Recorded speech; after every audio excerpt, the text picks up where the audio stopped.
Halo, Assalamualaikum warahmatullahi wabarakatuh. Baik, bersama saya Mila. Hari ini kita akan belajar tentang keuangan kementerian lembaga di zaman now, ya, di mana ada 3 poin utama yang akan kita bahas di dalam pertemuan kali ini mengenai bagaimana pengelolaan keuangan kementerian lembaga secara umum. Adapun poin-poin yang akan dibahas di antaranya mengenai tata kelola keuangan kementerian lembaga dari perencanaan hingga digitalisasi pertanggungjawaban. Yang pertama adalah alur umum keuangan negara, jenis-jenis belanja pemerintah, tugas dan fungsi pejabat pengelola keuangan, aplikasi keuangan kementerian lembaga, dan digitalisasi keuangan atau digital. Alur umum keuangan kementerian lembaga terdiri daripada perencanaan, pelaksanaan, sampai dengan pertanggungjawaban, di mana dalam prosesnya ini ada beberapa prinsip dasar keuangan, diantaranya 4 hal. Yang pertama adalah akuntabilitas, dokumen lengkap dan sah, laporan keuangan sesuai realisasi dan siap diaudit kapanpun. Yang kedua, transparansi terkait dengan tidak adanya dokumen yang disembunyikan, pertanggungjawaban belanja dibuat jelas dan terbuka, dan penggunaan aplikasi seperti Dijika sangat mendukung prinsip ini. Selanjutnya, prinsip kepatuhan, di mana ini berkaitan dengan undang-undang dan peraturan yang ada, di antaranya Undang-Undang Keuangan Negara, Peraturan Menteri Keuangan, ataupun juknis internal kementerian lembaga. Terakhir, prinsip efektif efisien berkaitan dengan hemat tepat guna dan tidak boros dalam penggunaan anggaran, mencapai hasil atau output, dan manfaat atau outcome. Nah, seringkali kita merasa dalam pengelolaan keuangan kementerian lembaga banyak sekali pertanyaan yang cukup sering ya dialami. Yang pertama adalah misalnya kenapa kalau pakai uang negara harus muter-muter dulu, misalnya prosesnya gitu ya, ada alur yang harus kita ikuti, harus ke bagian A dulu, bagian B, divalidasi, diverifikasi, dan lain-lain, yang mana kadang-kadang prosesnya itu dianggap ribet karena kita belum memahami secara keseluruhan proses dari pengelolaan keuangan itu sendiri. Kemudian penting juga kita ketahui jenis-jenis belanja dalam APBN, karena kalau salah jenis belanja bisa menjadi drama ya dalam pengelolaan keuangan. Yang pertama misalnya belanja operasional, biasanya berupa belanja barang atau jasa.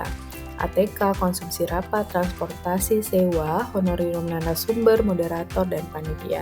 Atau belanja pegawai ya terkait gaji dan tunjangan PNS, uang lembur, uang makan, honorarium, dan lain-lain. Kemudian ada juga belanja modal, misalnya pengadaan aset tetap, komputer, kendaraan, mebel, dan di mana belanja ini adalah terkait dengan barang yang memiliki kriteria umur ekonomi lebih dari 1 tahun. Terakhir, belanja perjalanan dinas, ini terkait tiket, penginapan, uang harian, yang mana harus sesuai dengan SPPD dan bukti pendukung. Nah, kenapa kita penting untuk memahami jenis belanja? Karena memang jenis belanja ini akan menentukan bukti pertanggungjawaban yang harus dikumpulkan dan diunggah ke aplikasi digital. Selanjutnya, mari kita pahami tugas dan fungsi pejabat pengelola keuangan. Nah, di antaranya yang pertama ada PA atau KPA, pengguna anggaran atau kuasa pengguna anggaran, di mana bertugas untuk bertanggung jawab atas anggaran, menetapkan pejabat keuangan, dan mengendalikan pelaksanaan. Selanjutnya ada PPK yang bertugas membuat perikatan atau perjanjian kerja, memeriksa kelengkapan dokumen tagihan. Dilanjutkan ada PPSPM, bertugas untuk menguji kebenaran tagihan dan menandatangani serta menerbitkan SPM. Ada bendahara pengeluaran atau penerimaan, bertugas untuk melakukan pembayaran atau penyetoran, kemudian menyusun LPJ dan laporan bulanan. Nah, aplikasi keuangan apa saja yang sering digunakan di Kementerian Lembaga? Tentu ini dari Kementerian Keuangan ya, ada aplikasi SPAN, Sistem Nasional untuk Pembayaran dan Pelaporan Keuangan, ada Sakti, Sistem Akuntansi. Ini digunakan Satker untuk input komitmen pembayaran dan pelaporan, ada Omspan dan Monsakti untuk monitoring realisasi DIPA dan pelaporan internal, ada SIMAK BNM dan persediaan, ini untuk pencatatan aset dan persediaan. Nah, tadi adalah contoh aplikasi-aplikasi yang dikembangkan oleh Kementerian Keuangan. Nah, di sini kita akan membahas Dijika. Dijika ini adalah sistem digitalisasi pengelolaan dokumen pertanggungjawaban kegiatan yang dikembangkan oleh Kementerian Kominfo, mengusung prinsip paperless, transparan, dan efisien. Dasar hukum dan implementasinya ada SE Sekjen Kominfo nomor 10 tahun 2022. Kemudian ini wajib digunakan oleh seluruh unit kerja di lingkungan Kominfo. Adapun jenis-jenis dokumen yang diunggah di Dijika itu mulai dari surat tugas, daftar hadir, notulen, laporan kegiatan, sampai dengan bukti transfer ke rekening penerima, di mana masing-masing pengguna atau user Dijika memiliki roles-nya masing-masing. Nah, bagaimana alur kerja Dijika secara umum? Sama seperti platform keuangan lainnya. Pertama, kita harus login dulu ke platform dijika.com, diki.go.id, kemudian membuat dokumen baru atau membuat kegiatan. Kita juga bisa mengunggah semua dokumen pertanggungjawaban, kemudian mengeneratnya menjadi file laporan digital, bisa disimpan dalam bentuk PDF, dan yang paling penting kita harapkan Dijika ini mampu menjadi sistem yang memudahkan kita untuk melakukan arsip dokumen pertanggungjawaban, khususnya jika diperlukan untuk pelaporan dan audit.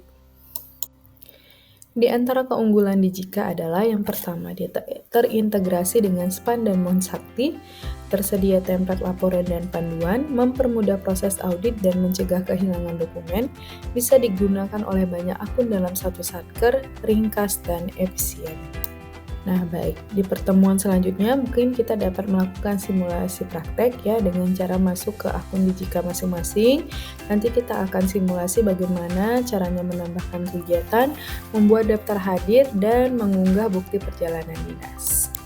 Terakhir, rangkuman dari pertemuan kita pada hari ini adalah yang pertama, kenali jenis belanja, karena setiap jenis belanja akan memiliki dokumen pertanggungjawaban yang berbeda-beda, sehingga kita harus menyesuaikan dokumennya.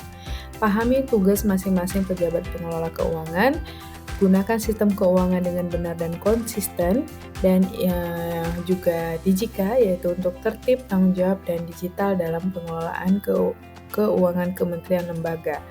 Kemudian kita juga akan melakukan dorongan aksi. Yang pertama adalah melakukan uji coba mandiri Dijika dan rutin update pengetahuan, regulasi, dan aplikasi khususnya yang berkaitan dengan pengelolaan keuangan. Baik, mungkin cukup sekian pertemuan kita pada hari ini.